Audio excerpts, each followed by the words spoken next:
Welcome to the Plan B CRNA podcast. I'm your host, Bobby Jones, and I'm so excited that you're here. The Plan B CRNA podcast is the only show made specifically for nurse anesthetists who are exploring options outside of their traditional career paths. This is the place to expand your mind and your goals as we uncover new ways to produce side income together. The mindset that we bring to any situation plays a key part in overcoming challenges and really enjoying our unique paths in life. On Thoughtful Thursdays, I like to explore emotional topics that are relevant to CRNAs and other providers. I think of this as my therapy, and I hope you learn some tips and tricks that you can use along your own journey. This episode is brought to you by On-Call Capital. On-Call Capital is dedicated to educating CRNAs and other healthcare providers about investing outside of the traditional stock market. On-Call Capital also provides opportunities for you, yes, you, to create passive income and generational wealth while also lowering your taxable income through investments in the apartment and alternative investment spaces. If you haven't hit subscribe yet, make sure you do that right now so that you don't miss an episode. Thanks so much for joining me today, and now on with the show. Welcome to Thoughtful Thursdays on the Plan B CRNA podcast. I'm your host, Bobby Jones. As always, I like to start these podcasts off with a quote that gets me thinking. Edward Albert once said, "The simple act of caring is heroic."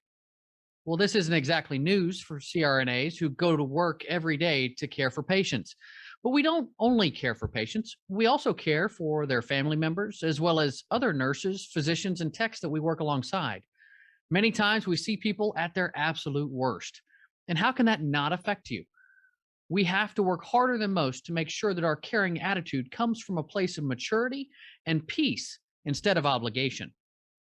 That's easy to say and hard to do, as we often feel like caring is a part of customer service that's driven by our employers.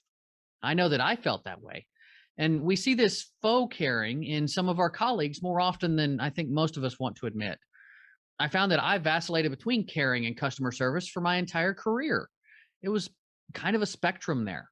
And this just depended on where I was working and the other providers that I was working alongside. And that leads me to my next point.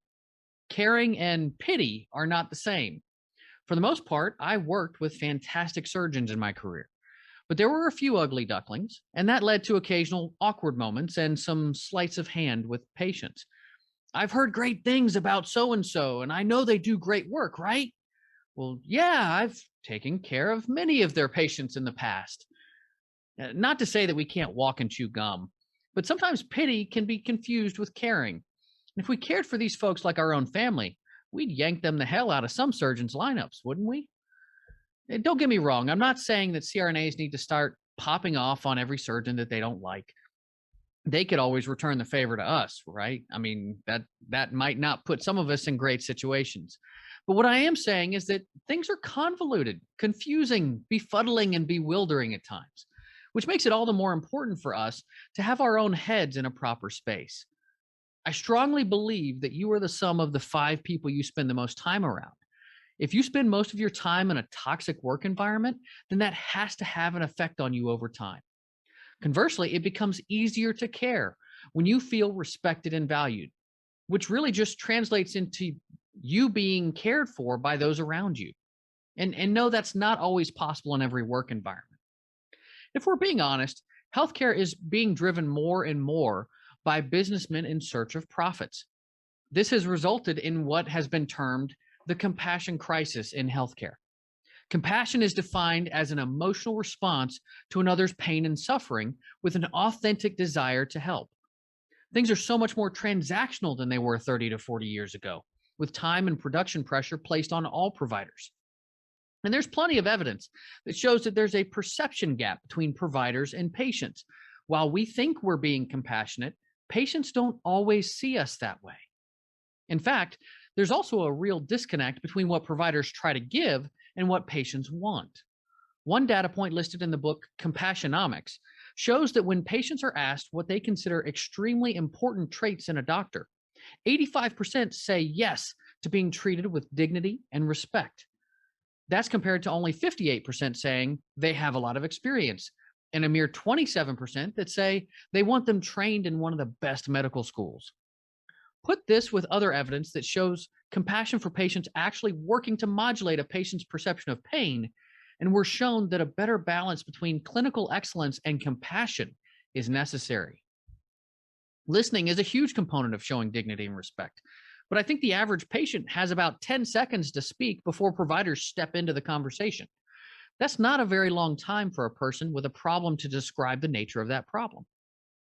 I was never good at just cutting people off during an assessment, but there were times where I was definitely wondering what in the world a hangnail that somebody's brother had 20 years ago has to do with the shoulder scope that we're doing that day. Again, balance is necessary, but we should all improve our listening skills if we actually want to show more compassion. So what does this all have to do with the nature of this podcast? Well, this is exactly why I believe wholeheartedly in finding a life outside of your professional career, whether that means creating a plan B or just finding a couple of hobbies. These pursuits for a life outside of work promote the more holistic life that helps us to truly care for those that we serve. When I began pursuing things outside of my professional life, I found that I had more peace and satisfaction going into work every day. I felt better, more rejuvenated, and that translated into a calmer approach to my work environment. Speaking of which, we may not be able to control our individual work environments, but we can control how we approach them so long as we've laid the groundwork. As a father of 3, I admit that this doesn't come easily. Try as I might not to raise my voice to my children, it just happens sometimes. It's important for me, though, to leave room for grace so that I don't get down on myself. I always say that improvement is somewhat like the stock market. While you have ebbs and flows, dips and peaks, you want the overall projection line to be pointing in positive territory. I think the question we all have to ask ourselves is, why am I here? If you're unable to handle a work environment without your real care for patient suffering, then perhaps a change of scenery is in order. If you've tried that and it still isn't working, then maybe you need some bigger alterations. Whatever you decide, be intentional. If you simply want to be more compassionate, then take steps to care for yourself so that you can better take care of others. If you want to leave your current workplace, research others and find a good fit for you. Lord knows CRNAs are needed just about everywhere. And if you're burned out and you decide to leave the profession altogether, then you'd better have an income plan for that too. In writing this, when I see it turning into a leave the profession kind of thing, look, I know there's a lot of unease and tension out there with COVID-19 and corporate governance being what it is, but I've worked with so many wonderful CRNAs throughout the years that care so much for their patients. I've cried with a few and laughed with many more. I can honestly say that there are many more good days than bad. This is a fantastic career field that can treat you like a king and cut you down like a pauper as well. So much depends on your personal perspectives and life experience along the way. My path ultimately took me in a different direction, but that doesn't mean that I regret my career for a second. I'm honored to have cared alongside some of the greatest people I've ever known. My hope is that my care for this project shows at least an ounce of the care that I've seen shown to patients every day. For more information on the compassion crisis, I suggest listening to episode 444 of the Freakonomics podcast, or reading Compassionomics, the revolutionary scientific evidence that caring makes a difference by Stephen Trzeciak, and I know that I butchered that, and Anthony Mazzarelli. Okay, those are going to be linked up in the show notes. As always, I'd like to thank you for listening to the Plan B CRNA podcast. If you found value today, make sure you hit subscribe so that you don't miss an episode. I also want to hear from you. If you have a question, comment, or topic that you'd like me to cover in an upcoming podcast, make sure you rate and review on your podcast player. I check those all the time, and I cover those questions in future episodes. I hope you'll join me next time. This is Bobby Jones signing off. Thank you so much for joining me for another episode of the Plan B CRNA podcast. If you haven't already subscribed and reviewed the show, I'd be honored if you took the extra time. It really helps to expand our reach and get the word out about the show. If you're a CRNA who is interested in sharing your story on our podcast, I'd love to have you. Please email me at bobby@oncallinvestments.com for more information.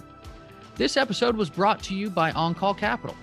They are dedicated to helping providers like you develop passive income and generational wealth through investments in the apartment and alternative investment spaces. Feel free to check out their website at www.oncallinvestments.com and subscribe to their free educational email series. You can find OnCall Capital on Facebook, Instagram, and Twitter. You can also check out our YouTube page. where you'll find all of the show episodes along with other educational videos. Thanks for listening, and we'll see you on the next episode.